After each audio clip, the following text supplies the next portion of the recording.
Jelaskan sedikit tentang AI, lanjutan dari video sebelumnya.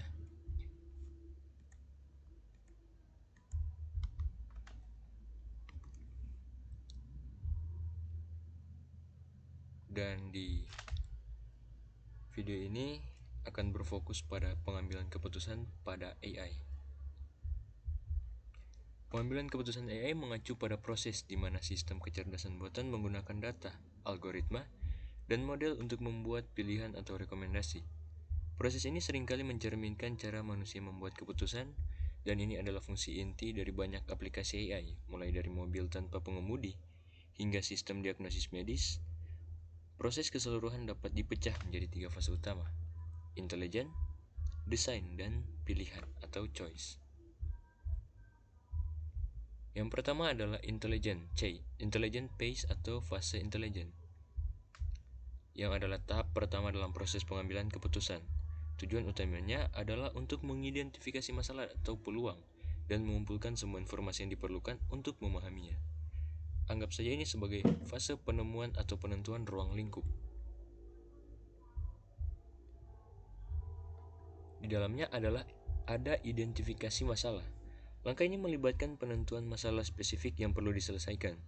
Untuk sistem AI, ini bisa berupa mengidentifikasi pola dalam kumpulan data besar, melihat penyimpangan dari operasi normal, atau mengenali peluang untuk optimasi. Masalah harus didefinisikan dengan jelas untuk memastikan AI berfokus pada tujuan yang tepat. Ada juga isu dalam pengumpulan dan estimasi data, yaitu mengumpulkan data sangat penting tetapi tidak luput dari tantangan. Yang pertama adalah kualitas data. Data bisa tidak lengkap, tidak akurat, atau tidak konsisten yang menyebabkan analisis yang salah. Bias. Data mungkin mengandung bias yang mencerminkan prasangka historis, menyebabkan AI membuat keputusan yang tidak adil atau diskriminatif. Ada relevansi. Data yang dikumpulkan mungkin tidak relevan dengan masalah yang dihadapi, atau poin data kunci mungkin hilang. Terakhir ada privasi dan keamanan. Menangani data sensitif memerlukan protokol yang ketat untuk melindungi privasi dan mencegah pelanggaran data. Selanjutnya adalah klasifikasi masalah. Masalah dapat diklasifikasikan berdasarkan seberapa terdefinisi dengan baik, yaitu masalah terstruktur. Ini adalah masalah yang lugas dan memiliki serangkaian solusi yang jelas dan diketahui. Datanya biasanya terdefinisi dengan baik dan tujuannya sederhana, misalnya menghitung. Ada juga masalah tidak terstruktur. Ini adalah masalah yang kompleks, tanpa solusi yang jelas atau serangkaian variabel yang terdefinisi dengan baik.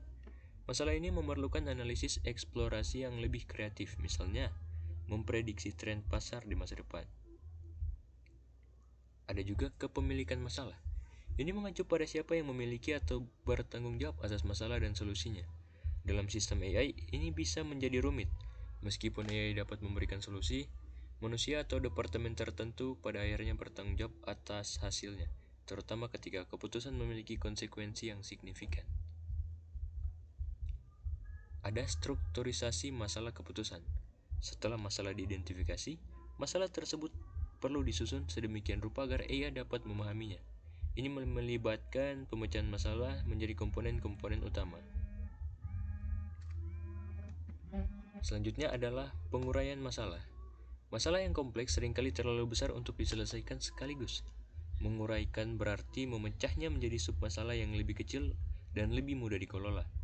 Misalnya, sistem yang dirancang untuk mengoptimalkan rute pengiriman mungkin pertama-tama menganalisis data lalu lintas, lalu ketersediaan pengemudi, dan akhirnya urutan perhentian yang paling efisien.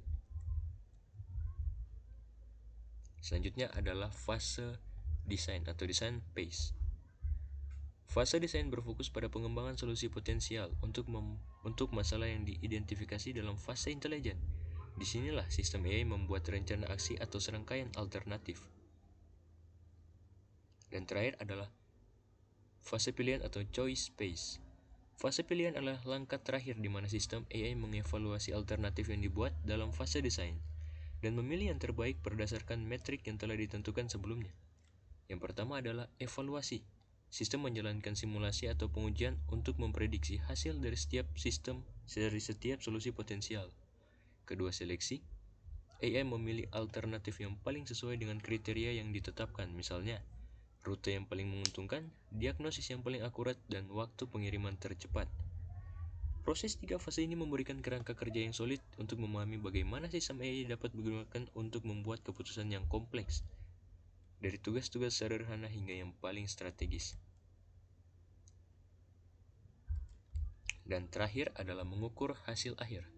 Setelah masalah diuraikan, AI harus mendefinisikan seperti apa kesuksesan itu. Ini melibatkan penetapan metrik kinerja atau indikator kinerja utama, atau KPI, untuk mengukur efektivitas suatu solusi. Misalnya, dalam filter spam, metriknya bisa berupa persentase email spam yang berhasil diidentifikasi. Mungkin segitu saja dari saya. Terima kasih sudah menonton dan selamat tinggal.